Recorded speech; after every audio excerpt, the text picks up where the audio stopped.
कोकणातल्या निकालावरून आज मातोश्रीवर खडाजंगी झाल्याची माहिती समोर येते। राजन साळवींनी विनायक राऊतांवर आता पराभवाचं खापर फोडलंय। राजन साळवींनी उद्धव ठाकरेंसमोर तक्रारीचा पाढा वाचलाय अशी माहिती समोर येते। विधानसभा निवडणुकीत राजन साळवींना पराभवाला सामोरं जावं लागलं होतं आणि या पार्श्वभूमीवर आता मातोश्रीवर चांगलीच खडाजंगी झाली अशी माहिती समोर येते। तर मातोश्रीवर उद्धव ठाकरे आणि राजन साळवींच्या भेटीमध्ये नेमकं काय घडलं ते बघूया। 45 मिनिटं ही बैठक झाली होती उद्धव ठाकरे आणि राजन साळवी यांची।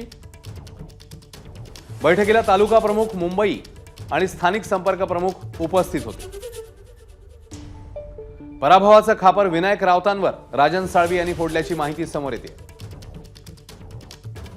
मग राजन साळवींनी उद्धव ठाकरेंसमोर पराभवानंतर तक्रारींचा पाढाच वाचलाय। उद्धव ठाकरेंनी राजन साळवींना मग विनायक राऊत यांचा जो पराभव झाला त्याला तुम्ही जबाबदार नाही का असा उलट प्रश्न विचारला।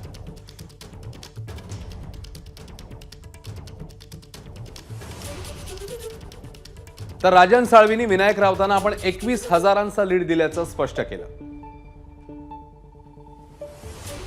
लीड देऊनही मी जबाबदार कसा असा मग साळवींनीच उलटा प्रश्न केला। तुमच्या म्हणण्यानुसार आता काय करायचं, विनायक राऊतांना पक्षातून काढू की जिल्हा प्रमुखाला, असा प्रश्न मग उद्धव ठाकरे यांनी राजन साळवींना केल्याची माहिती समोर येते। विनायक राऊत आणि जिल्हा प्रमुखांचे उदय सामंत आणि किरण सामंत यांच्यासोबत चांगले संबंध आहेत असा आरोप मग राजन साळवींनी केलाय। तुम्हाला जो निर्णय घ्यायचा तो घ्या, उद्धव ठाकरेंनी मग राजन साळवी यांना हे सांगितल्याची माहिती समोर येते। एबीपी माझा, उघडा डोळे बघा नीट।